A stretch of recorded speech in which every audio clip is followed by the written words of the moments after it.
자, 그러면 전공 B로 넘어갈게요.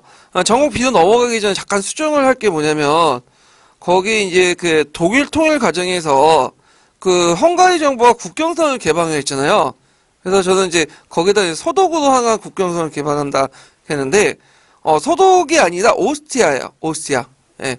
그래서 이제 헝가리하고 오스트리아하고 이제 연결돼 있으니까, 오스트리아를 개방을 하면, 오스트리아를 통해서 동독 시민들이 서독 이렇게 넘어가는 구조였어요. 예. 그래서 오스트리아도 좀 고쳐주시고. 자, 그러면 이제 전공 B로 넘어가겠죠. 전공 B. 전공 B의 이제 1번 문제는 이제 풀면요.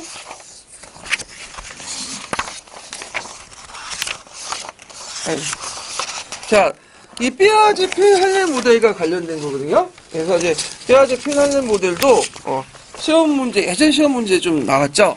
그래서 이 필은 이제 그 사고 유형을 뭐와 뭘로 나왔죠? 예, 기술적 사고와 설명적 사고로 이렇게 나왔죠. 그래서 가는 이제 주로 형상과 관련된 내용들만 쭉 얘기했으니까 예, 기술적 사고 관련된 내용이고요. 기술적 사고는 어느 조작기 때 행해진 사고예요? 구체적 조작기 때 행해진 사고 방식이다. 이렇게 좀 기억을 해두시면 되고, 그 다음에 설명적 사고는 형식적 조작기 때 행해진 사고 방식이죠. 그래서 이런 것들은 구분해서 이제 보시면 되고, 자, 거기에서 이제 가사고의 유형의 특징, 가사고의 유형의 특징 같은 경우에는 이제 기술적 사고의 특징을 이제 쓰시면 되는데, 사전에 독자적인 획득한 경험이나 아이디어를 참조하지 못하고 사건과 관련된 것에 불과하거나 형상의 일부만 포함된 거다. 이렇게 쓰시면 되겠죠. 자, 그 다음에 이제 설명적 사고와 관련돼서 그 질문의 유형이 뭐냐. 그래갖고 이제 질문의 유형을 이제 보면 설명적 사고라는 것은 경험뿐만 아니라 일반화 추론 이런 것도 가능한 사고 방식이고, 뭐 인과관계 논리적 파악, 상황에 영향을 줄 수 있는 것 여러 가지 고려할 수 있는 거죠. 그래서 이제 역사 이해 본질적인 어떤 사고 방식인데, 자, 이때 이제 했던 그 질문들, 이걸 자극시킨 질문들 뭐냐. 그 예시가 이제 남색책에 있어요. 그래서 이것이 왜 이렇게 일어난가, 이유에 대한, 원인에 대한 것이고, 개념의 기초가 무엇인가, 그 사건의 사례가 무엇인가, 그것이 어떤 상황에 접합한 것인가, 이런 것들을 이제 물어본다. 이렇게 좀 보시면 될 것 같아요. 자, 그 다음에 이제 자료 B는 뭐와 관련된 내용이죠? 할렘의 연구죠. 얘도 할렘은 종전의 추상적이고 이런 그 철학적인 역사교육의 어떤 역사사고에 대한 논의를 실험과학으로 해가지고 증명하려고 했다. 그래갖고 이제 그 내용들인데, 여기에서 이제 물어보는 것은 할렘의 연구의 비판 내용이에요. 연구 방법이에요. 그래서 기획과 관련된 그 연구 방법의 비판 보면, 연구에서 사용한 자료가 시기상 떨어져 있고, 별개의 사건을 다루거나, 그 내용이 학생들이 배웠거나 배우고 있는 역사 관련이 없으니 너무 짧거나 그 시대를 알지 못한 내용도 구성되어 있다. 그러니까 이제 목표와 실험하는 그 뭐냐면 목표와 측정 방법이 서로 떨어진다. 그러니까 맞지가 않는다. 타당성이 없다. 그 내용들이 있다는 걸 좀 기억을 해두시면 되고, 그 연구의 양과 뭐 연구 학생의 대상 수가 적다. 이런 것도 이제 같이 쓰시면 되겠죠. 그러면 할렘의 연구의 특징이 뭐냐면, 이 형식적 사고가 다른 교과보다 늦게 일어난다. 그래서 이제 그 연령 지체 같은 것들 이제 주장했죠. 왜 늦게 일어났는지에 대해서 그 남색책에 있어요. 그래서 남색책에 있는 내용들 제가 여기 쭉 정리해 놨거든요. 예, 그래서 이제 그걸 애워두세요. 예, 그래서 역사적 사고의 대상이 과거여서 직접 경험할 수 없고, 또한 과거는 증거를 기반으로 재생되는 것이어서 학생들에게 어려운 과제이다. 역사적 사건은 시간 개념이 포함되어 있기 때문에 다른 교과보다 느릴 수밖에 없다. 역사적 개념은 언어로 표현되는데 그것은 아주 추상적인 어휘로 표현됐기 때문에 학생들은 이 과제를 어려울 수밖에 없다. 그리고 역사학서에 관련된 증거는 성인활동에 가는 것이고, 그 다음에 성인활동을 제대로 충분한 경험이 없는 학생들에게 이해할 수 없다. 뭐 이런 내용이 있어요. 그래서 요거는 그냥 간략하게만 적어 놓은 거고요. 그 남색책 찾아보시면 좀 더 깊게 좀 자세히 설명되어 있어요. 그래서 그 남색책에서 좀 가서 확인 좀 해보시고요. 자, 그 다음에 이제 제가 이제 할렘하고 그 피해가 관련된 내용을 그 보충 페이지에 좀 정리해 놨거든요. 그래서 14페이지, 15페이지 그 내용들 좀 외워두시는데, 최근에 보니까 뭐 할렘과 관련된 피해가 관련된 내용이 안 나오더라고요. 예. 그래서 나올 가능성은 좀 없긴 없는데 하여튼 봐두시고, 그 다음에 이제 2번은 이제 뭐와 관련된 거냐면 균역법과 관련된 거야. 예. 균역법은 시험 나온 문제에 나올 수 있는 부분 중에 하나죠. 예. 그래갖고 이제 균역법 논의하는 과정에서 무슨 논의가 있었냐면 대변통론하고 서봉통론 그 논의가 있었어요. 그래서 제가 16페이지에 적어놨는데, 자, 거기에 이제 16페이지 보면 군역개혁의 배경이 보이죠. 예. 그래서 통일적인 징수책의 미흡, 그 다음에 이제 2중 3중의 부담, 양정의 부정이라든지 군총제, 그 다음에 이제 순학과정에서 수용과 아전의 농간, 그래서 이걸 이제 바로잡기 위해서 숙종 때 양역 이정청을 만들고요. 군역제도 개편이 이제 있었는데, 이게 숙종부터 해서 영조 때까지 계속 가요. 그래서 이제 크게 두 가지 그 방향이 있죠. 서병통론하고 대병통론. 그래서 서병통론은 양역에 대한 원인은 양정의 부족과 양역제의 불리한 운용을 보고, 이제 뭐냐면 그 소극적인 개혁안이죠. 그래서 이제 주로 국문의 혁파라든지 그 다음에 교생들이 군역편이라든지 사목석이라는 걸 총액 밖에서 그 임의적 관리가 이제 징수하는 그걸 금지시킨다든지 그 다음에 이제 군사 정원을 감액하고 신역 부담력을 감수하는 간포론인데 되게 나중에 군역법은 이 간포론을 바탕으로 해서 받아들이죠. 대병통론은 뭐냐면 그 양인에게 군역이 부과되는 신변 변혁적인 특성을 가지고 있기 때문에 그 양반 사족층도 같이 군역을 부담해야 된다. 왜 예전에 상민들만 부담하냐. 법대로 양반들도 부담을 해야 된다. 근데 이거는 신분제를 부정하는 전제죠. 그 다음에 양반의 특권 중에 하나가 뭐예요? 군역을 짊어지지 않는 거잖아요. 근데 그걸 부정하면 양반의 어떤 존재 가치가 없어지죠. 예. 그래서 이제 그때 관련된 논의들이 호포론, 결포론, 육포론, 구전론, 공존제 이런 것들인데 호포론은 군포의 징수 단위를 예전에 인정 단위로 했죠. 근데 이제 호 단위로 하자. 그러면 양반들도 징수가 되죠. 그러니까 이거는 되게 반발이 많았어. 그래서 결국에는 이건 못했고 대원군 때 약간 실시했죠. 그다음 결포로는 이제 그 군포 폐지하고 토지 부가세를 부과하자. 육포로는 양반 측이 아니면서 그 양반 행사하는 사람들이 포를 충당한다 하자. 그래서 이제 그 있고 군전론 같은 경우에는 군포 폐지하고 전하를 징수하자 등등 있는데 구전론. 자 그래서 이제 결포로하고 그 육포로는 반영이 됐죠. 그 보충세액으로 이제 1결당 2를 걷거나 선무군관포 해가지고 선무군관이라는 칭호를 주고 양반도 아니면서 양반 행사하는 사람들에게 일종의 명예직도 주면서 그 명예직을 바탕으로 해서 군포도 징수하는 그런 정책들을 펼쳤죠. 그래서 결국에는 영조 때 그 군역법이 만들어지죠. 그래서 1년에 2필을 1필로 결감을 시키고요. 그 다음에 군역총재가 시행했는데 예전에 군총재는 특징이 뭐냐면 군총재는 조선 전기 때부터 실시했어요. 이거는요. 보통 중앙에서 일괄적으로 하는 거예요. 일괄적으로 배당을 해서 총액제를 시행했는데 이건 뭐냐면 일단 중앙에서 이제 그 할당은 줘. 커트라인이 줘요. 그러니까 이제 요 정도 해라. 그래갖고 이제 그 여기 시험 문제 나왔지만 보통 이제 그 군역법을 실시하기 전에 양역총수나 양역실총이라는 책을 만들어요. 그래서 전국 9년에 이제 양인수를 조사를 하고 정부가 이 양인수를 기초로 해가지고 그 지역에 할당을 일단 줘요. 근데 그 할당을 줄 때 그 예를 들어 갖고 이제 양평군에게 양인수를 기준으로 해서 너네는 만필만 거둬라 할당을 주면 그 만필 중에 이제 그 안에서 그 뭐냐면 올해 그 정부에 상납한 의무 필수를 제외하고 나머지 필수는 자기가 마음대로 조절할 수 있는 거야. 이해되시겠죠? 예. 그래서 이제 지역 단위의 뭐냐면 그 조절, 지역 단위의 총액제를 실시한다. 이게 특징이야. 근데 문제는 그래갖고 지역 사정을 파악해갖고 뭐냐면 군포를 거두라는 취지에서 이제 실시했는데 문제는 시간이 지나면서 어떤 문제점이 일어났냐면 그 당시 이제 그 관리들이 그 아전드가 따갖고 그 뭐냐면 정부가 할당한 액보다 더 많이 징수를 해. 이걸 뭐냐 3호속이라고 하거든요. 그 오히려 패당이 더 많아져요.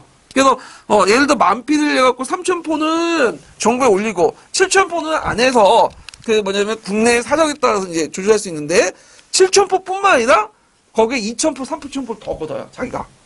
그래서 더 먹는 거죠. 그런 식으로 해가지고 이제 여러 가지 패단이 일어났다. 좀 기억을 해두시면 돼요. 자, 그래서 이제 군역법 관련된 내용들 좀 파악을 해두시고 그러면 문제는 이제 풀어볼게요. 잠깐만요.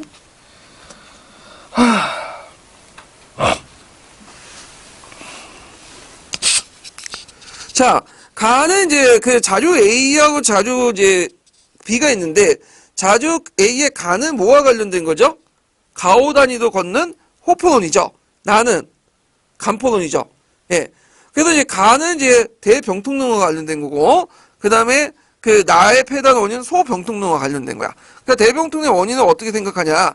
양반들이 군대를 안 가기 때문에 양반들에게도 군대 군역을 부과하자 그 내용이고요. 소병통론하고 양정의 부족과 불안의 운영 때문에 일어난다 해가지고 이제 했던 거죠. 이거 쓰시면 되고, 자 군역부 실시의 바탕이 됐던 책 두 가지.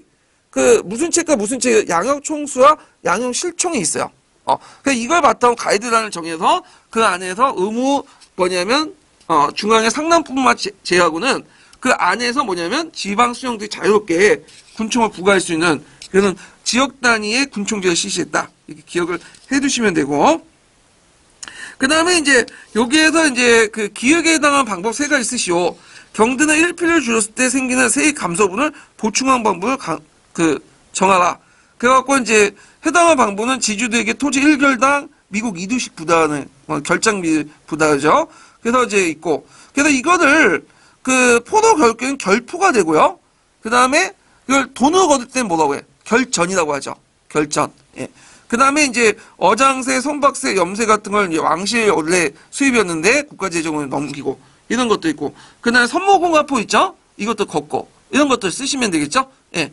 그래서 요 내용들 파악을 해주시고, 군역법 상당히 중요해요. 그래서 파악을 해두시고, 가끔씩 이제 숙종 때 잠깐 시절 이정법 가지고 그 얘기를 많은데, 이정법 아시죠? 그래서 이제 그 일종의 공동납제인데, 그 뭐냐면 마을 단위의 공동납제인데, 이제 군역을 부과할 때 연대 책임을 해갖고 마을 단위에 징수하는 이정법이 있어요. 예. 그거 가지고인데 그게 뭐 중요한 내용인지 아닌지 모르겠는데, 그 인고에도 안 나오는 그 한 번도 나온 적도 없는 그 이정법을 가지고 얘기하고 또 그 개념까지 파악해주면 되는데, 이정법을 뭐와 연결시켜 보냐면 그 유학고 증가하고 또 연결시켜서 보니까 그 한국사 길잡이에 나와 있는 내용이 있어요. 유학고 증가. 그러니까 이정법을 실시하면서 유학고가 증가된 원인이 됐다는 이 앞뒤 전후 관계가 맞지가 않아. 이게 이정법이 실시되면 양반도 세금 내야 되는데 그 어떻게 유학고가 증가되겠어? 예. 그래서 그건데 그 주장은 거기 한국사 길잡이에만 있어요. 근데 그걸 가지고 뭐 그 유학고 증가 원인을 잘못 파악하시는 분도 있는데, 그거는 한국사 길잡이가 이게 그 학계 통론을 적어놓은 게 아니라 여러 가지 그 의견들을 그냥 취합해 놓은 거거든요. 그거는 그 사람 논문 봐야지 자세하게 알아요. 굳이 인구에서 그것까지 개별적인 사람들의 어떤 그 의견까지 다 외울 필요 없고, 그런데 거기에 집착해서 공부를 하시는 분도 있는데 그건 좀 문제가 있는 것 같아. 이정법을 열심히 공부하시는 그 시간에 군역법 한 자라도 더 보세요.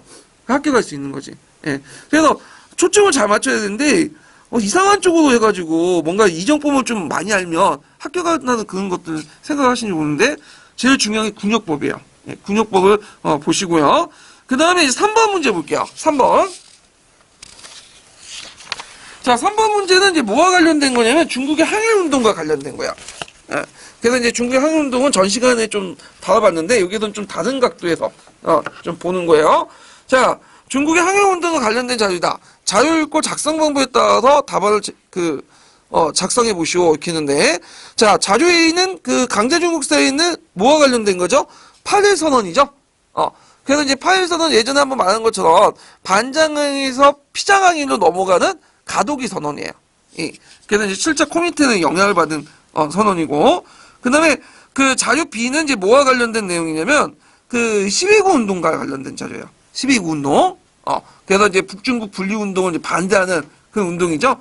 그 다음에 이제 자료 C는 예전에 기출문에 나뉘었죠. 단결하여 모욕을 막아내기 위한 기본 조건과 체제 요건. 이게 이제 뭐야? 단결 엄호잖아요. 그래서 단결 엄호를 누가 이제 받아들여요? 모택동이 그 수용하죠. 네. 그래서 이제 그 내용들. 그래서 모택동의 단결 엄호 동족 공개 서신이에요. 이렇게 이제 있는데, 자, 자료 A에 반영되어 있던 코미테의 입장을 당시 국제정상과 함께 3주 이내로 서술해 보시오. 요때 코미테는 몇 차 코미테를 쓰시면 돼요? 7차 코미테랑 관련된 건 내용을 쓰시면 되는데, 1936년에 독일이 야기하는 1년의 국제정세 변화. 그러니까 그 뭐냐면 그 당시 이제 그 나치즘이나 파시즘 이렇게 등장했죠. 이런 것들이 중국의 항일 통일전선 형성을 받았고 장개석이 이끄는 중국 내부의 어떤 혼란도 거부했다. 이렇게 쓰시면 돼요. 그래서 반파쇼 등장. 그리고 파쇼 세력을 막기 위해서 그 당시 민족주의 세력과 이제 손을 잡으려고 했고, 그 소비에트 입장은 중공이 국민당과 대립을 해서 국민당이 어떤 타격을 줘가지고 반파쇼 연합의 금을 긋는 행위를 좀 막으려고 했어. 이 7차 코민테넌과 관련된 내용이다. 그리고 동북항일연군도 이 7차 코민테넌 연결돼 있어요. 제2차 국공업장이다. 그 다음에 우리나라도 이제 영향을 주죠. 그래서 그 3, 40년대 중국 관내에 여러 가지 자화합작 운동 같은 거 있죠? 이런 것들이 영향을 줘요. 자, 그 다음에 이제, 여기 자주비 운동의 명칭을 쓰고, 이 운동의 배경을 말해보시오. 요거는 이제 그 유명한 12구 운동. 이렇게 쓰시면 되고, 배경은 북부 중국에 분리하는 북중국 분리 운동이 일어나니까, 이것이 식민지가 될 거는 위기의식이 확산되면서 일어났고요. 그 다음에 이제, 그 기역을 선언한 단결 엄호를 선언했던 단체가 뭐죠? 정구전이죠. 요게 쓰시면 돼요. 정구전. 예. 그래서 이제 이렇게 쓰시면 되고 4번을 볼게요. 자, 4번은 뭐와 관련된 거냐면 원거리 무역하고 쌍파뉴 대시와 관련된 거야. 그래서 원거리 무역과 쌍파뉴 대시는 예전에 기출에 나왔던 거죠. 그래서 그거 관련된 내용을 잠깐 보면요. 몇 페이지 펴보시면 보충 자료에서 17페이지 펴보세요.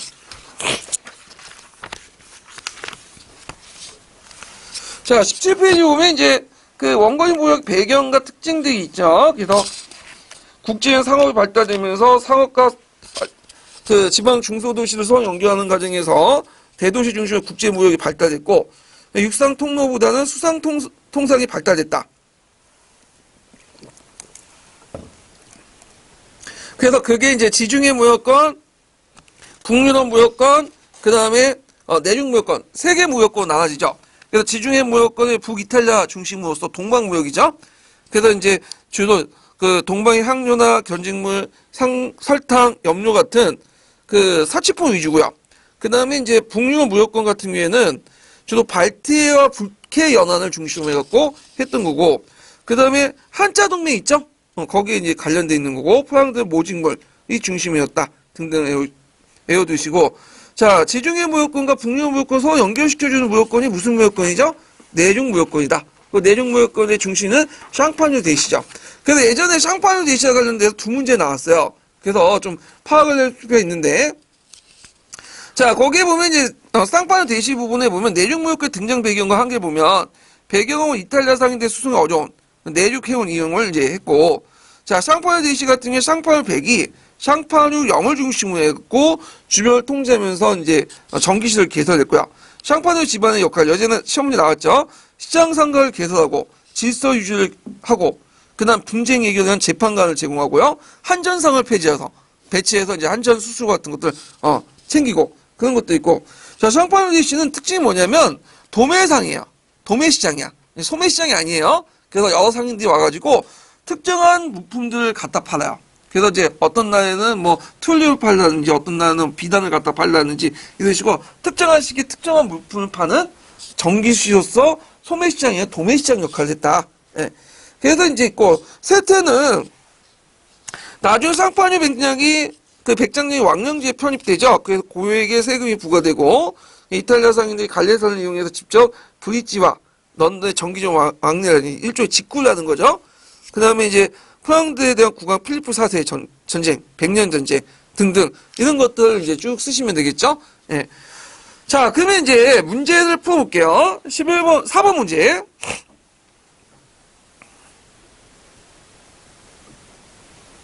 자, 다음에 담화 내용을 읽고 작성 방법을 따라서 답안을 작성해 보시오. 이렇게 했는데, 자, 이 교수는 11세기 이후에 원거리 무역이 발전하였는데 북방무역, 지중해무역, 내륙무역 세 가지를 볼 수 있습니다. 예, 맞습니다. 자, 거기에 북방무역은 B지역을 중심으로 모직물의 주요 상물이, B지역이 어딜까요? 여기 B지역은 프랑드르죠. 이거 외워두세요. 그래서 프랑드르 지역은 그 당시 모직물의 중심지였어요. 그래서 이 포항드 지역을 이제 둘러싸고 나중 100년 전쟁의 또 원인이 되죠. 경제적 배경에 원인이 되고요. 그 다음에 이제 거기에서 이제 그 영국과 연계시켜서 서술하면, 자, 포항드 지역에서 모직물을 만들고 그 원료는 누가 되죠? 영국에서 이죠. 잉글랜드에서.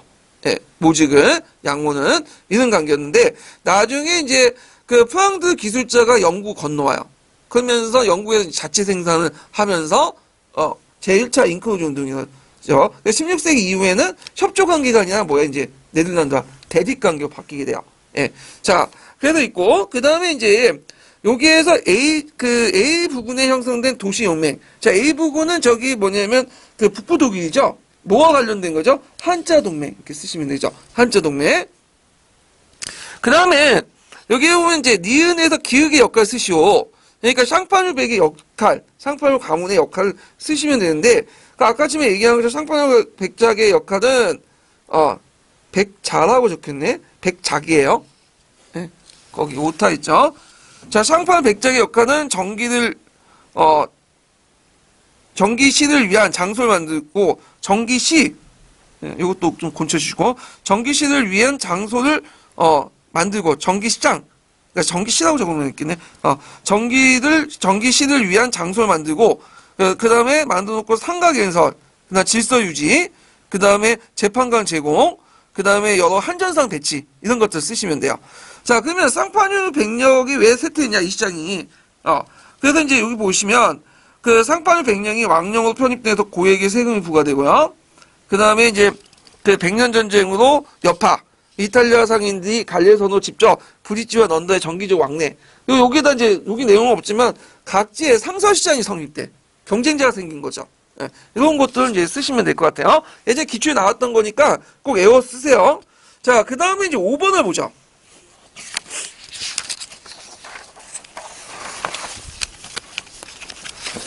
자, 5번은 뭐와 관련된 내용이냐면, 그, 베르니에요. 예. 그 베르니에서 이제 그 내용인데, 요번에 이제 기출에 나왔던 거죠. 그 예문에. 그래서 콩고 문제를 둘러싸고, 그 당시 벨기에이 콩고를 먹으려고 하니까, 이거에 대해서 프랑스 포르투갈이 반발하면서 비스마르크가 주재로 해서 개최된 것이 베르니에예요. 근데 주의할 건 이때 베르니에는 우리가 알고 있는 그 너투 전쟁 이후의 베르니에가 아니에요. 이때 베르니에는 뭐냐면 다른 베르니에야. 그러니까 베르니에 회의 협정이 되게 많거든요. 그래서 이제 비스마르크가 그걸 많이 주재를 했어. 이 사람의 외교의 달인이기 때문에. 그래서 이걸 서베르닌 회의라고 이제 따로 이제 별칭을 붙이는데, 자, 여기에서 이제 나름대로 원칙이 정해졌어. 예. 자, 원칙은 어떤 원칙이냐? 자, 그 아프리카를 먹는 사람은 어떤 원칙이냐? 먼저 지배한 놈이 그 땅을 지배한다. 그러니까 실효성이 있는 지배를 먼저 확보한 나라가 그 지배권을 확보한다. 그러다 보니까 이제 콩고강 유역은 누가 차지한 거야? 벨기에이 먼저 실효성을 확보했죠. 그러니까 벨기에 이 땅을 먹게 된 거야. 자, 그러면서 이제 있고 그거 과정에서 이제 각국의 이제 아프리카의 이제 영토 확대가 이제 확대해 나가죠. 예. 그다음에 기역 지역에서 일어났던 전쟁의 배경.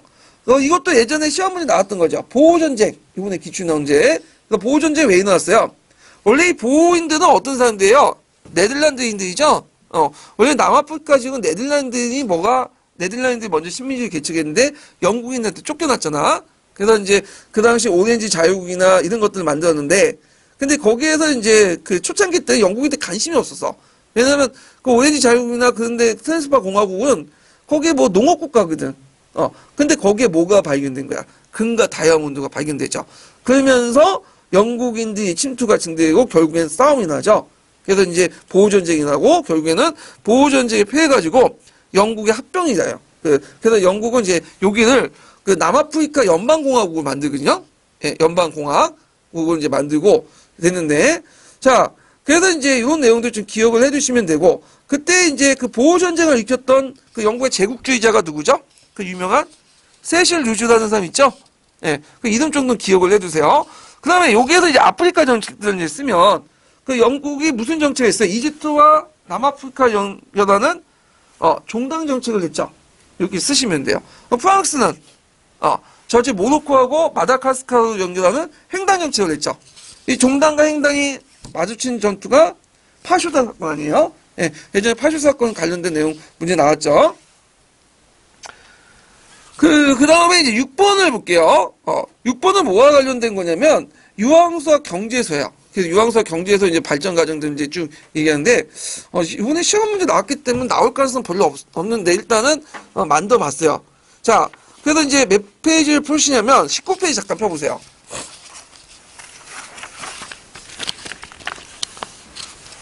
자, 유황수와 경제에서는 고려 후기 때 사신간 제도에서 분리됐다고 보면 돼요.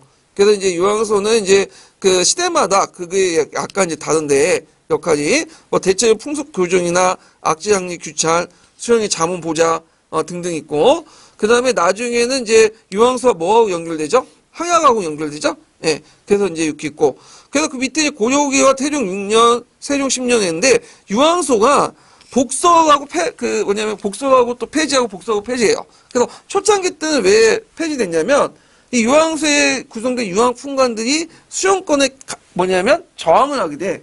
그래서 이제 중앙 집권 차원에서 폐지됐다가 막상 또 폐지되니까 수종들이 또 못된 일을 많이 해요. 견제 장치가 없으니까. 그래서 다시 복소됐다가 다시 이 사람들이 이제 항민들 괴롭히고 하니까 이시해나는 계기도 해갖고 뭐가 되는 거야? 세종 말기 때 폐지됐다가 다시 또 성종 때 그다음 홍국파와 살인파 대립하는 과정에서 살인파에 의해서 뭐가 되죠? 복설됐다가 그래서 이게 유황소가 왔다 갔다 해. 혁파됐다가 복설됐다가 그래서 유황소가 이제 보통 권력 중심의 어떤 장이 되거든요. 그래서 초기 때는 중앙 권력과 지방 권력의 대립 있다가 그다음 중기 때 들어가면 홍국파와 살인파의 대립. 그다음에 또 이제 말기 때 조선 후기 때는 뭐예요? 신양과 궁왕 간의 대립. 그래서 일종의 권력 투쟁의 장이 되는 거죠. 유황소가. 자, 경제소 같은 경우에는 이제 각 지방의 출신 중앙관리로 구성이 됐고요. 서울에 설치됐죠.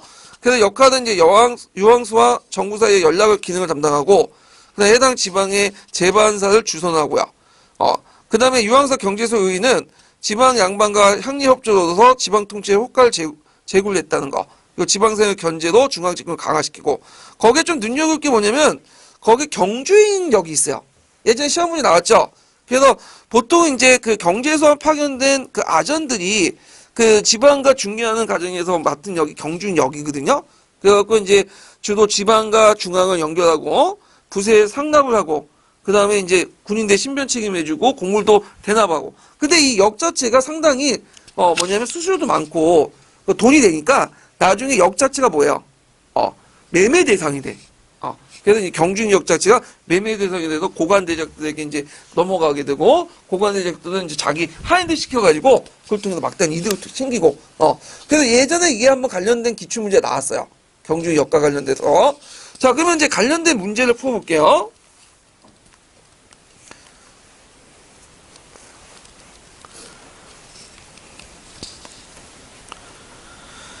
자, 여기에 보면 이제 다음 자료를 읽고 작성 방법에 따라 답안을 작성해 보시오. 이렇게 했는데, 자, 여기에서 이제 그 태종실록에 유황소가 이제 그 설치했고, 이렇게 있는데, 자, 여기 설치 목적은 뭐냐? 물론 유황소는 예전부터 있었긴 했는데, 공식화 시켰다고 보시면 돼요. 그래갖고 이제 항품을 바로잡고 악재 항리를 규차하기 위해서 이렇게 만들었죠. 그래갖고 이제 했는데, 문제는 이 만들어놓고 보니까 얘네들이 또 중앙 권력을 개기는 거야. 유황fun관들이. 왜냐 그 당시에는 조선 초기 때는 내려온 관리들이 질이 좀 떨어졌나 봐요. 지방 관리들이. 근데 유황fun관들은 나름대로 지방 토호색들이죠. 이거 fun감도 자기가 높고 그러니까 이제 뭐 마음에 안 들면 죽이든지 막 해가지고 여러 가지 문제점이 있어갖고 안 되겠다 해서 폐지했는데, 폐지하니까 또 문제점이 생겨. 왜 문제점이?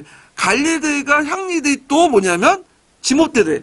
전제사회가 없으니까 안 되겠다 해갖고 그 세종 때 다시 복소했어요. 그래서 수용과 불법의 행위와 항의 폐단을 이제 하고 사회 문제를 제기하니까 복수를 했는데, 그때 단서로서 경제소 역할을 강화시켜서 경제소를 통해서 뭐죠? 유황소 견자도겠죠. 예. 그래서 이제 이런 것들 좀 기억을 해주시면 되고요. 그 다음에 이제 거기에 이제 또 볼 게 뭐냐면 그 경제소의 폐지 이유가 뭐냐? 경제소 나중에 폐지되거든요. 선조 말년 때. 그래서 이제 임진왜란 후에 수용권 강화로 이제 유황소 지위가 격화되니까 이를 통제하는 이제 경제소 필요 없다. 그거 폐지된 거야. 그래서 경제소 폐지되면서 유황소의 이름이 뭘로 바뀌었냐면 한약을 개최하는 곳이라 해갖고 향청이라는 이름으로 바뀌죠. 향청이라는 거 경제소가.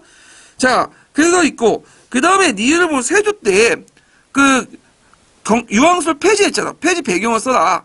왜냐면 이제 이때는 이제 세조 때 들어가면 오히려 유황fun관들이 그 뭐냐면 이 사람들이 그 자기 보전을 위해서, 이게 좀 오타네.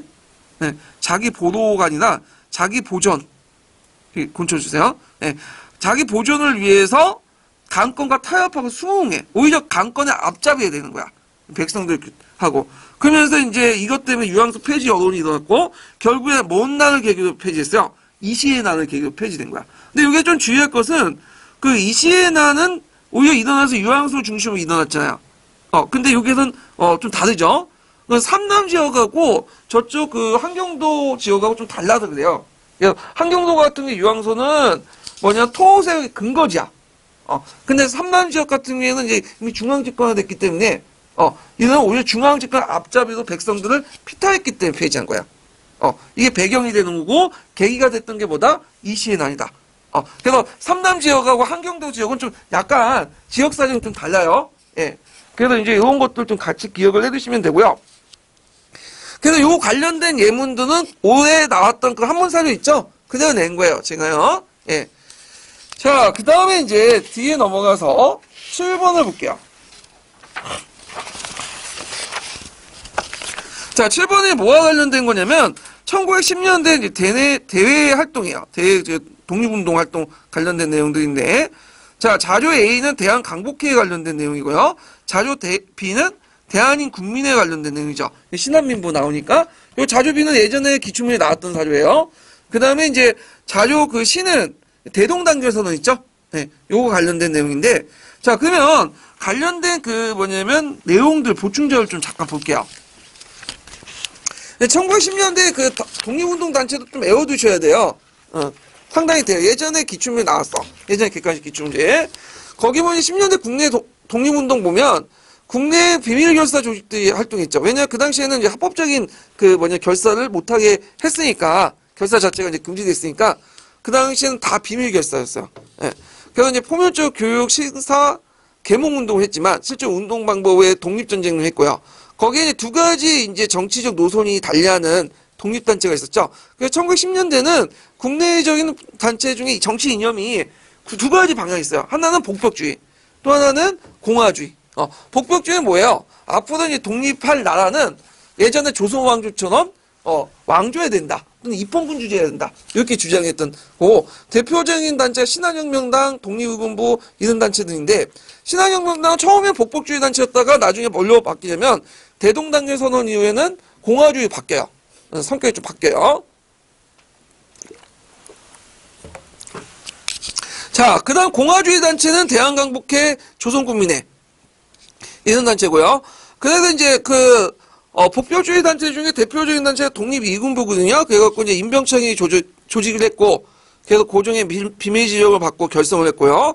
그 다음에 이제 조선 국권회복단이 있고, 그 밑에 대한강복회가 있어. 그래서 대한강복회는 남북 만주의 사관학교에서 이제 사관 양성을 하고, 무력 양성을 통해서 일본이 선멸전을 전개하고요. 등등 있고. 그 다음에 뒤에 넘어가서, 그 미주 지역에 이제 독립운동 단체들이 쭉 나오거든요. 그래서 이제 샌프란시스코에서 안창호가 공익협회에 성립됐고, 여러 이제 단체들 통합한 미주 단체가 대한인 국민회예요. 네. 대한인 국민회가 결성한 배경은 뭐냐면, 장인환 정면호가 스티븐슨 저격했죠. 이걸 계기로 해서 이제 하와이 교민들과 본토 교민들 연합해서 성립을 했고, 그래서 이 대한인 국민회가 좀 끝발이 있었어요. 왜냐면 이제 미국이 좀 잘 사는 동네 아니에요. 그래서 거기에 이제 교포들이 돈을 모아가지고 회비를 냈기 때문에 대한인 국민회가 상당히 자금력이 있었던 조직이에요. 그래서 이제 거기 샌프란시스코의 중앙총회를 비롯해서 북미, 하와이, 시베리아, 만주 지역에 4개 지방총회를 설치하고요. 그 다음에 그때 이제 주도 인물을 보면 박용만, 안창호, 이승만 이런 사람들인데, 초창기 때는 이제 안창호가 주도를 했어요. LA 중심으로. 그런데 이제 하와이 중에 이승만 넘어가죠. 특히 이승만이 대한인국민의 자금줄을 쥐고 있는 거야, 이 사람이. 그래서 나중에 이제 삼해운동 이후에 여러 임시정부 만들 때 이승만 이름을 하나씩 끼워두잖아요. 왜 그러겠어요? 이승만이 돈줄이니까. 예. 그래서 이제 최근에 백년 전쟁이라 해갖고 이승만이 이제 뭐냐면 돈을 가지고 유용을 해서 독립자금 거의 안 쓰고, 자기 호의호식한 데 쓰고, 여자들하고 젊은 여자 데리고 놀고, 그런 것들을 찍어가지고 이제 올렸는데, 박근혜 정부 때 이것 때문에 가처분 신청을 받았거든요. 반영 가처분 신청을. 근데 올해 이제 이게 무죄라고 이제 판결이 났더라고요. 예. 자, 하여튼 이런 것도 있고, 그 다음에 이제 거기에서 이제 대립했던 인물이 누구냐면 이승만 대립했던 사람이 누구야? 박용만이죠. 이승만이 내세웠던 건 뭐야? 외교 독립론. 박용만이 내세웠거든. 군민 개병서 입각한 무장 투쟁론이죠. 예, 결국에는 이제 이승만은 원래 박용만하고는 이제 뭐냐 감옥소에서 같이 있었던 친한 친구였는데 이때 이제 대립을 해갖고 결국 이승만이 박용만을 꼬발이죠. 그래서 박용만이 이제 일본 성박이 도는데 거기 폭탄 설치해갖고 터뜨린다. 미국 정부의 그 사법당국에 그 고발하는 바람에 박용만이 잡혀 들어가. 그 사이가 되게 안 좋게 돼요. 예. 자, 그런 것도 있고요. 그 다음 3.1운동 이전의 독립선언서, 대동단결선언, 모호독립선언, 28독립선언, 세 개 단체 그 독립선언 있죠. 외워두세요. 그래서 대동단결선언은 상해에서 발표했고요. 신한혁명당이 발표했죠. 복벽주의에서 공화주의도 변화되고 임시정부 수립을 주장하게 되고요. 그 다음에 민족유일당 운동이 제안했다. 그다음 모호독립선언은 만주에서 그 중강단을 중심으로 공표했죠. 그래서 외교 독립론이 아니라 전쟁을 통해서 독립을 쟁취하자. 그런 것도 있고. 그 28독립선언은 이제 그 일본 도쿄에서 일본 유학생들이 이제 그 공표했던 건데 이 중에 이제 이강수가 이게 초안을 만들었다고 해요. 이강수가 글을 잘 쓰니까. 그래서 이제 나중에 3.1 독립선언서에 큰 영향을 줬다. 그래서 세계 독립선언서 이제 꼭 기억을 해 두시면 돼요. 자, 그러면 여기에서 이제 문제를 풀어보면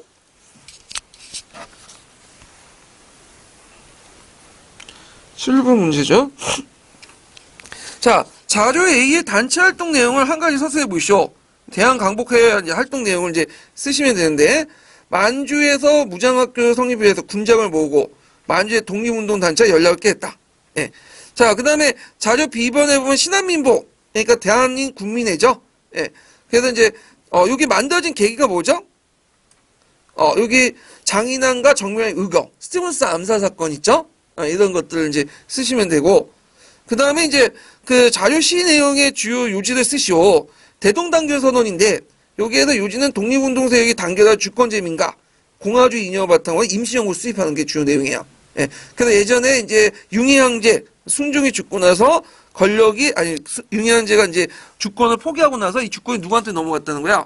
국민한테 넘어갔다는 거야. 예. 그래서 국민주권설 이런 것들을 제시했죠.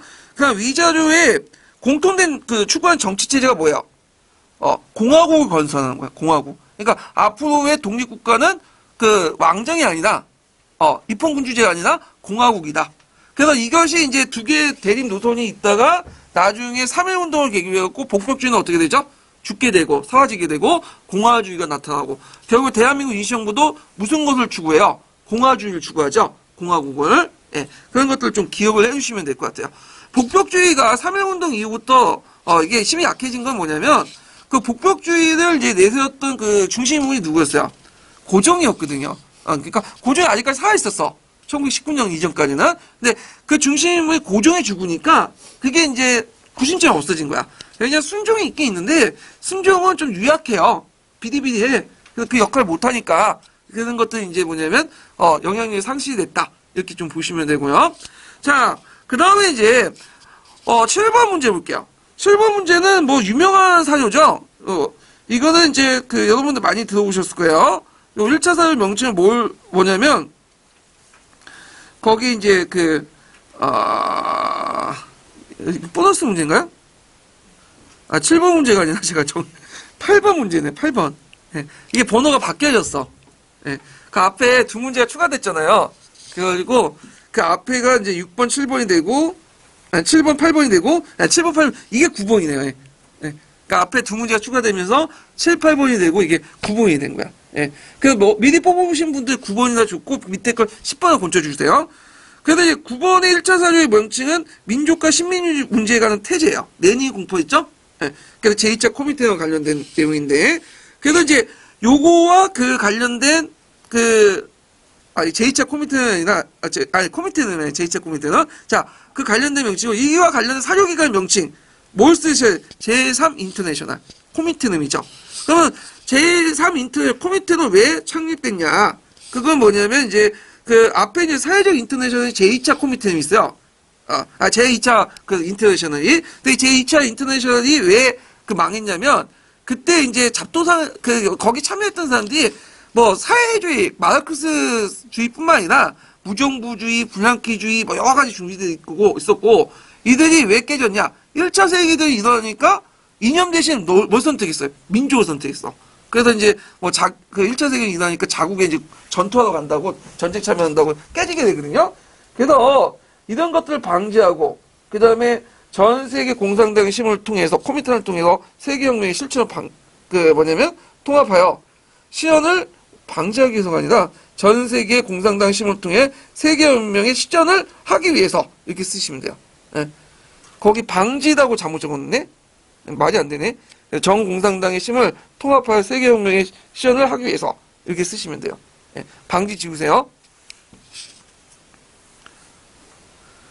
자, 그 다음에 이제 그 영향을 보면, 자, 여기에 이제 제2차 인터내셔널의 영향을 뭐라고 써야 되겠어요? 중국의 1차 국공합작에 영향을 주죠. 그 다음에 이제 한국의 신간에 영향을 줘요. 신간에, 한국에서는. 예. 그 다음에 이제, 8번, 10번 문제는 뭐냐면, 그 당시 이제 예전에 기출문제에 나왔던 케네디 대통령이 이제 뭐냐면, 관련된 내용이죠. 그는 이제 케네디 대통령인데, 케네디 대통령이 내렸던 정치적인 슬로건이 뭐죠? 뉴 프론티어. 이렇게 쓰시면 되고, 그 다음에 미국이 쿠바를 침략한 사건이 있었죠? 이 사건의 몸집이 뭐야? 피그만 사건이야. 예전에 기출문제에 나왔던. 그 다음에 예전에 또 기출문제에 나왔던 게 뭐냐면, 그 당시 중남미 여러 나라와 무슨 동맹을 맺었죠? 진보동맹. 그래서 이제 기출에서는 진보동맹이라고 하고, 그 다음에 서계에서는 뭐라고 하면 진보연합이라고 해. 그 다음에 검색해보시면 정확한 말 진보를 위한 동맹이라고요. 그래서 어떤 분이 이걸 물어봤더라고요. 그래서 제가 예전에 진보연합이라고 전화하는데, 기출에 본 진보동맹이다. 어떻게, 어떤 말이 맞느냐. 예전에 말했지만 해석하는 과정에서 학자들이 이렇게 각기 다르게 쓰는 거예요. 그래서 그냥 진보동맹, 진보연합, 진보를 위한 동맹, 그냥 하나 쓰시면 돼요. 그냥 고민할 필요 없어. 명칭 가지고. 자, 그래서 그걸 왜 만들었냐?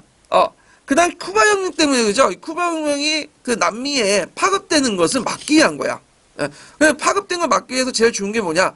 그 당시 미국 정부, 캐나다 정부의 생각이 뭐냐? 미국 정부 생각도 마찬가지지만 다른 역대 행정부의 생각도 마찬가지지만 사회주의가 확산된 국가들 특징을 보면 되게 잘 사는 국가들이 아니야. 어떤 국가들이죠? 못 먹고 못 사는 국가들이야. 그러면 사회주의 방지하려면 뭐야? 잘 살게 만들어줘야 되겠죠. 경제 개발해주고. 그래서 이제 뭐냐면 그 당시 진보동맹을 만들어갖고 여러 가지 이제 중남미 국가에 경제 개발 원조를 해주게 돼요. 그리고 그 밑에 깔려있는 정치 이념은 무슨 주의다? 멀로주의예요. 그러니까 멀로주의라는 것은 여러분들 이제 고집주의 이렇게 해석하지만 이 고집주의라는 건 아메리카 대륙 외의 고집주의인 거지 아메리카 대륙에서는 고집주의가 아니에요. 미국이 아메리카를 보호해주겠다는 거야. 그러면 그 밑에는 왜 보호를 해주겠어? 미국의 뒷마당이니까. 그래서 이제 예전에 말했지만 멀로주의는 두 가지 특징이 있다고 했죠. 두 가지 방법이 있다고 했죠. 하나는 뭐죠? 강압적인 거죠. 그래서 이제 강제적으로 이제 쿠데타를 일으켜갖고 군부를 자극시켜갖고 자기가 마음에 안 드는 정권을 뭐냐면 없앤다든지.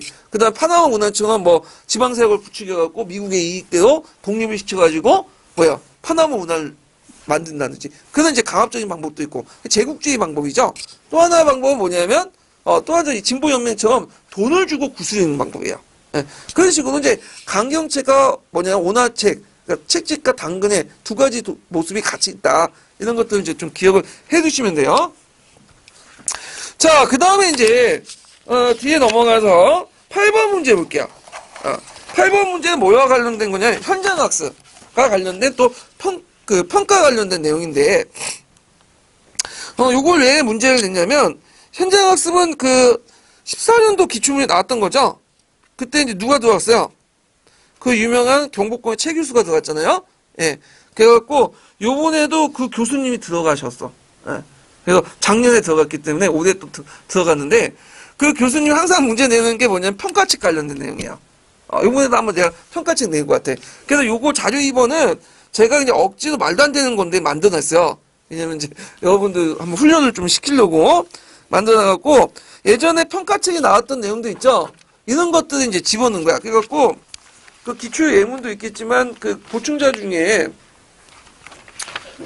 뭐가 있냐면 거기 이제 첨부된 보충자 중에 아이고 이게 뭐야 거기 뒤져보시면, 평가와 관련된 내용이 있어요. 평가책 관련된 평가 기준 보충 자료가 있거든요. 첨부해 놨어요. 예전에 이제 정리해 놨던 건데, 평가책에 있는 내용 중에 타당도니 준거 타당도 쭉 해갖고 정리 쭉 한 게 있어요. 이걸 다운받아갖고 한번 보고 들어가세요. 예. 그래서 전반적으로 보지 못하도 명칭이라든지 내용 정도만 파악해도 이런 문제 나오면 1, 2점 건질 수 있어. 예.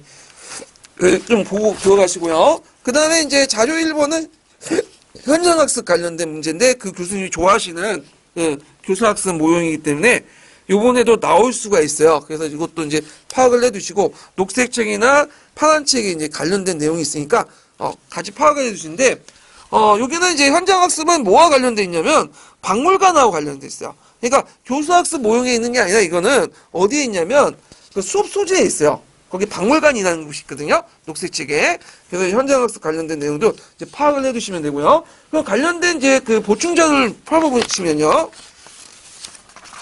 22페이지 펴보세요. 자, 거기에 보면 박물관 및 현장학습 있죠. 그래갖고 이제 박물관 종류가 있죠. 그래서 종합박물관, 전문박물관 있고, 거기 이제 사적지 및 박물관 활용해서 현장학습 내용이 있는데, 자, 편성은 이제 정규 수업 시간에 갈 수는 없죠.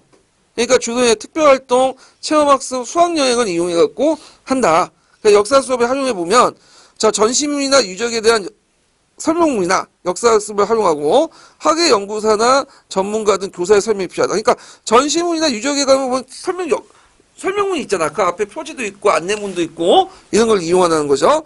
그래서 박물관 같은 경우에는 체험식 전시 교육이 있어요. 그래서 여기 전시하고 자기가 체험할 수 있는 공간이 있거든요. 예를 들어 갖고 이제 전공리에 가보면 구석기 유적 박물관이 있어요. 제가 한번 가봤는데 거기는 유적도 전시하지만 한번 자기가 원시인이 돼가지고 원시인데도 한번 노는 거야. 그래갖고 도로 하나 만들어봐. 타잭 섞기 같은 거 있죠? 집게나 그 다음에 저도 한번 집게를 만들어. 집게는 쉬워요. 그냥 터트리면 그냥 쪼개면 뭐야? 부닥치면 집게 만들어지는 거야. 근데 뭐가 힘드냐면 주먹토끼가 힘들더라고. 주먹토끼는 만들다 실패했어 제가. 도저히 못 만들겠다. 내 원시인보다 더 못한 것 같아. 호모 에렉투스밖에 안 되는 애들인데 내가 사페스 해가지고 못 만든 것 같아. 하여튼 그렇게 있고 그 당시 원시인데도 고기를 구워 먹거나 이런 것도 체험학습이겠죠. 이런 식으로 이제 한번 하는 것도 있고. 자, 수업 과제 순서를 좀 보면, 자, 사적자 박물관 전시물 사전 지식 및 구체 계획을 구상을 해야 되고요. 그 다음에 좀 들어가기 전에 알아야 되겠죠. 그리고 이제 그때 사전에 과제를 제시해줘야 돼요. 그때 이제 과제를 제시할 때 항상 특징이 뭐냐면 추상적 포괄적까지는 안 돼. 뭐죠? 구체적인 과제를 제시해야 돼요. 이거는 이제 토해학습이라든지 그다음 주제학습도 마찬가지죠. 과제를 제시할 때 그냥 이렇게 하자 이런 거 알아봐라 그런 게 중요한 게 아니라 구체적으로 디테일하게 제시를 해야 된다. 그래서 뭐뭐를 알아보자라는 것보다 예전 도자기 박물관 갔을 때 도자기 형태나 빛깔 무늬 중에 어느 거를 하나 선택해서 좀 자세하게 디테일하게 과제를 제시해야 된다. 이렇게 이제 보시면 되고요. 그 다음에 이제 학생들이 이제 돌아와서 보고서를 작성하고 나서 그런 거를 다른 학생들 공유를 해야 된다. 이런 것들 같이 보시면 되고, 현장학습의 의의 좀 외워두셔야겠죠. 간접 경험보다 역사를 생생하게 이해할 수 있다. 그 다음에 이게 녹색책에 있는 거고, 파란책에는 유적과 유물을 통해 역사 사실을 이해할 수 있다. 이것도 이제 같이 이해를 할 수 있겠죠. 두 가지 외워두세요. 자, 그 다음에 이제 문제를 풀어볼게요.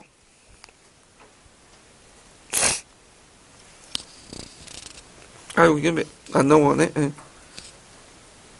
자, 여기에 보면 자료 1에 반영된 일반적 현장학습 의의를 한 가지 써보고, 어떻게 써야 됐어요? 의의는 이제 아까 얘기한 것처럼 그 역사를 좀 더 생생하게 이해할 수 있다. 또는 유적과 유물을 통해서 역사 사실 이해할 수 있다. 여기도 안 나와있지만, 암기해 두시고. 자, 그 다음에 이제 박물관에 가기 전에 현장학습 효과를 높일 수 있는 바. 어떻게 되어 있어요? 사적지와 박물관 전시문에서 어느 정도 지식을 가져야 돼. 사전 지식을 가져야 되겠죠? 구체 계획을 세워야겠죠? 왜냐면 어느 정도 알고 계획을 세우고 들어가야지 눈에 아는 만큼 보이는 거 아니야. 그래서 이제 이것도 학습 효과를 높일 수 있다. 외워두시고요. 그 다음에 거기에 보면 이제 뭐가 또 있냐면 가에 들어갈 학습 목표를 써. 그래서 이제 학습 목표를 쓰는데 이제 우리가 생각하는 그 일반적인 학습 목표가 아니라 기능 영역 목표죠. 그래서 이제 학습 목표 쓰는 것도 좀 설명표가 있는데, 원래 이제 학습 목표를 쓰라는 것이 어디에도 나오냐면 지도안 형식에서 자주 나와요.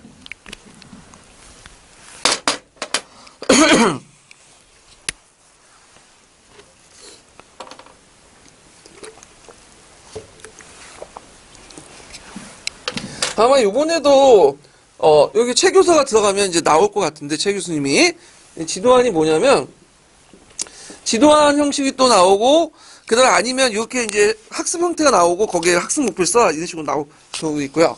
하여튼 여기 지도안 형식으로 나오는데, 이제 대개 보면 어떤 식으로 일반적으로 이제 학습 목표를 쓰는 게 있어요. 그래서 일반적인 학습 목표는 어떻게 쓰냐면, 이거는 그냥 우리가 이제 알고 있는 그냥 교육학에서 요구하는 학습 목표 있죠. 이거 쓰시면 돼요. 그 어려운 건 없어. 그래서 이제 보통 행동주의 심리학에서 그렇게 얘기하잖아요. 항상 이제 쓸 때 내용과 행동이 플러스 되고, 그 다음에 행동을 쓸 때는 뭐죠? 일반적인 행위동사가 아니라 명세적 행위동사를 쓰죠. 그래서 관찰 가능한 행위동사 쓰잖아요. 결과 중심이고, 그래갖고 뭐 설명할 수 있다, 그 다음에 열거할 수 있다, 이렇게 써야지. 뭐 이해하다, 뭐뭐 안다만 쓰면 안 되죠. 그 다음에 이제 가정보다는 결과 중심이고, 뭐 토의학습, 뭐 토의할 수 있다, 토의할 수 있다, 이렇게 쓰면 안 되죠. 가정 중심이잖아. 그리고 교사 입장이 아니라 누구 중심? 학생 입장이고. 그 다음에 목적어가 하나만 들어가야 되죠. 두 개 들어가면 안 되죠. 뭐뭐하고 이런 거 들어가면 안 되죠. 이게 이제 보통 우리가 생각하는 일반적 학습 목표예요. 예. 이거는 이제 주로 그 행동, 어디에서 강조하냐면, 교육학에서 그 SR 반응 이론을 이끄는 그 행동주의 심리학에서 강조하는 간의 그 뭐냐면 그 학습 목표예요. 이거는. 근데 예전엔 이게 주로 나왔어. 일반적 그 학습 목표가 이게. 근데 요즘엔 이게 안 나와. 뭐가 나오냐면 이게 역사과하고 좀 맞지가 않는 게 많아. 너무 결과 중심이니까 가정 같은 거 못 보잖아. 역사는 결과 중심이 아니죠. 가정 같은 게 중요하잖아. 역사 사고를 높이려면. 그러다 보니까 이제 일반적 학습 목표가 아니라 영역별 학습 목표가 등장해요. 그래서 이제 여러분들 그 녹색책이라든지 지도서 보면 그 영역별 학습 목표가 나오거든요. 그래서 이제 영역별 학습 목표는 지식 이해 측면이 있고, 그 다음에 기능 측면이 있고, 가치 태도 측면이 있죠. 근데 이게 그냥 지식 이해와 기능과 가치 태도 싸고 나오지 않아요.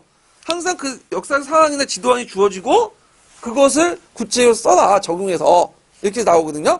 그러면 이런 영역별 학습 목표는 뭘서 나오냐? 인지주의 심리학에서 나온 거예요. 그래서 인지주의 학습 목표에 보면 뭘 강조하죠? 그 학습자의 내적인 어떤 변화를 강조하죠. 내적인 변화. 그래서 요걸 그대로 이렇게 적용하면 안 돼, 이거는. 그래서 요즘에 이제 학습 목표 보면 꼭 그 일반적 학습 목표도 이렇게 쓴 게 아니죠. 뭐 안다도 쓰고 이해한다도 쓰고, 그 다음에 목적어도 두 개 있고 뭐뭐 하고 뭐뭐 하고 이런 게 쓰잖아요. 다 이게 어디에 인지주의 학습 목표에 나온 거야. 심리학에서 강조하는. 그러면 이제 어떻게 이제 이걸 구성해야 되냐? 이게 상당히 주관적이에요. 왜냐하면 이제 이거는 법칙이 없어. 그냥 전반적으로 볼 때 그냥 우리가 이제 지식을 이해하고 이렇게 하면 여기에 속하는 거고, 우리가 학생 활동을 강조하잖아요. 그럼 기능형에 속하고, 요거 이제 가치와 태도, 뭐 가치를 키우다, 태도를 키우다 이런 거는 가치 태도에 들어간 거야. 그러면 예전에 시험 문제 주로 나오는 게 어디냐면 지식 이해예요. 지금까지 한 3번 나온 건데 주로 지식 이해 측면을 물어봤어요. 기능이라는 가치 태도 안 물어봤거든요. 예. 그런데 이 지식 이해 측면 어떻게 쓰냐? 자, 여기에서 내용과 행동을 전반적으로 보고 이제 봐야 되는데, 문제는 여기 일반적 학습 목표처럼 이렇게 딱딱 떨어진 게 아니거든, 이거는. 그러니까 요걸 쓸 때 상당히 쓸 것을 좀 뭐냐면 고민을 해봐야 돼. 어떻게 학습 목표를 쓰냐. 근데 이제 제가 지금까지 기출문제 쫙 분석을 해보니까 항상 뭐가 들어가요? 이해한다라는 말이 들어가요. 끝에 행위동사가. 물론 이제 행위동사를 이해한다, 명시적 그러니까 뭐 이게 이해한다는 말을 꼭 그 일반적 행위동사 쓸 필요는 없어요. 원칙상은 행위동사 상관없어. 근데 항상 그 뭐냐면 채점 기준에 이해한다 나와, 예문이 나와요. 녹색색으로 그렇게 나오고. 그렇기 때문에 여러분들이 안정빵을 쓰려면 내용을 쓰고 거기에다 만약 지식 이해 들어가면 이해한다, 안다 이런 식으로 쓰시는 게 제일 안전빵에 가까운 것 같아. 이해한다는 말 쓰시는 게 퍼펙트하게 가까울 것 같아요. 예. 그래서 이제 있고, 기능 측면은 어떻게 쓰냐? 기능 측면은 학생 활동 측면을 쓰시면 돼요. 그러니까 아는 것을 직접 해봐야 되잖아. 그래서 학생 활동 측면을 강조하면서 써야 되고, 그래서 이제 그것은 그 학습 목표는 제가 좀 방향을 돌려서 기능 측면을 쓰라고 한번 해본 거예요. 근데 이제 시험 문제는 주로 어디에서 많이 나온다? 지식 이해 측면 나오고, 가치 태도는 아마 안 나올 거예요. 뭐 이거는 뭐 가치 키우다, 태도 키우다 이런 식의 많이 나오는 거니까. 그래서 거기에 나오는 학습 목표는 주로 이제 예전에 최 교수님이 제시했던 학습 목표야. 그걸 약간 응용해서 냈거든요. 그래서 기출 찾아보시면 있어요. 그게 이제 그 아마 14년 기출 문제인 것 같은데. 그래서 이제 잠깐 이제 말만 바꿔가지고 문제를 낸 거야. 거기에 이제 예물. 그래갖고 도자기 박물관을 이때는 경복궁이었죠. 그 당시 최 교수가 냈거는. 그래서 그 도자기 박물관을 가려면 학교에서 배운 지식을 확인하고 더 알고 싶은 탐구 주제를 찾을 수 있다. 활동이 들어간 거죠. 예. 그다음 고조자기에 대해 알고 있던 지식과 주어진 정보를 아는 데서만 끝나는 게 아니라 뭐야? 활동하는 탐구 주제 활동 해결한다. 학생 활동이 들어가 있고, 그다음에 고조자기에 대해 새롭게 알게 되는 다양한 방식을 표현하고 다른 사람과 생각을 비교할 수 있다. 이것도 학생 활동이 들어간 거죠. 자기가 아는 것을 아는 데서 끝나는 게 아니라 활동에서 이렇게 하잖아. 예. 자, 그래서 이 14년 기출 문제 예문이 있고, 그 예문을 응용했고요. 그거 외에도 답안이 여러 가지 나올 수가 있어요, 이거는요. 예. 그래서 이제 이런 것도 이제 쓰시면 되고요. 그 다음에, 거기 이제 기억에 이제 보면 과제를 제시하는 이유가 뭘까요? 왜 과제를 제시했어요? 사전에. 무엇을 보여야 할지 혼란스러워서 체계를 관람이 어렵기 때문에 학생들이 집중 떨어지기 때문에 이 집중 높이기 위해서 과제를 제시한 거죠. 예. 그래서 이제 그 무엇을 보여야 할지 혼란스러워 체계적인 관람이 하기 어렵고 학생의 집중력이 떨어지기 때문에 과제를 제시했다. 이렇게 쓰시면 돼요. 예. 자, 그 다음에 이제 니은의 문제점. 고조자기에 대해서 알아보자. 그냥 이렇게 툭 하고 포괄적으로 추상적으로 던져. 안 되죠? 그래서 문제점이 뭐야? 그 과제를 추상적으로 포괄적으로 제시하고 있다. 그래서 과제를 어떤 식으로 문제 해결식으로 구체적으로 제시를 해주겠죠. 그래서 이제 반환식관 발현을 제시해보면 이것도 하나의 예문이에요. 그냥 그 외에 답이 여러 가지가 있을 수 있어요. 고조자기의 형태, 빛깔, 무늬 등을 살펴보고 종조의 자기가 비교해 보시오. 그 외에도 여러 가지 내용이 존재한다. 답안이. 그래서 좀 더 디테일하게 문제 해결 중심으로 이렇게 제시를 할 필요가 있겠다는 거죠. 그 다음에 사전활동 및 현장학습 그리고 사후활동에서 그를 통해서 어떤 학습 효과를 누릴 수 있냐. 자, 학생들이 과제를 해결하고 보고서를 작성하는 과정에서 자신이 관찰하고 설명을 읽고 또 사전이나 사후에 조사함으로써 역사의 사실 주체를 이야기한다. 이렇게 쓰시면 돼요. 예. 그리고 그 다음에 이제 나에 들어갈 거와 이제 다에 들어갈 타당도는 영양타당도와 구인타당도고요. 그 다음에 거기에 이제 최 교사, 박 교사가 강의에 이제 평가자는 간 신뢰도가 있죠. 평가자의 내 신뢰도가 있고 평가자 간의 신뢰도가 있어요. 평가자의 내 신뢰도는 뭐냐면 한 사람이 채점하는데 채점의 일관성을 유지하는 거예요. 평가자의 간 신뢰도는 서로 간의 일관성을 유지해요. A는 좋게 주고 B는 나쁘게 주면 안 되겠죠. 근데 이게 그 인고에도 좀 약간 필요한 것 같아. 면접 시험 보면 수업 실기 보면 그 어떤 그 면접관을 받느냐에 따라서 인생이 달라지는 거가 있어. 그 예를 들어 갖고 어떤 면접관은 되게 좋게 준단 말이야. 근데 어떤 면접관은 되게 짜게 줘요. 그러면 짜게 준 그 면접관에 들어간 그 팀들은 어떻게 돼요? 좋다는 거지 한마디로. 속된 말로. 근데 후하게 주는 그 면접관에 들어가면 인생 피는 거지. 이게 완전히 좀 문제가 있죠. 그 뒤에 CCTV를 달고 찍는 것도 아니기 때문에 그래서 있는데 하여튼 그런 방법을 없앨 수 있는 방법이 뭐냐. 자, 원인의 분석을 하고 이런 거 차이가 있을 경우에는 교사 간의 사후평가 기준에 대한 인식을 명확히 할 필요가 있다. 그 다음에 평가자 훈련을 통해서 교사 개인의 채점자로서 평가 수행을 충분히 갖춰야 된다. 이거 쓰세요. 이거 예전에 기출문제에 나왔던 거예요. 그래서 그 제가 아까 이제 보충자료 제시한 거 있죠? 평가책 그 여러 가지 내용들 타당도 뭐 오답지 매력도 등등등 이런 것도 있잖아요. 이거 애우고 들어가시면 괜찮을 것 같아요. 이번에 이제 최 교수 문제가 최 교수님이 문제가 낸 거니까요. 자, 그래서 이제 그 요런 내용들 그 올해 이제 그 들어가신 교수님을 위해서 그 한 문제 만들어냈어요. 제가. 그래서 있고 좀 쉬었다가 그 다음에 14회 문제 들어갈게요.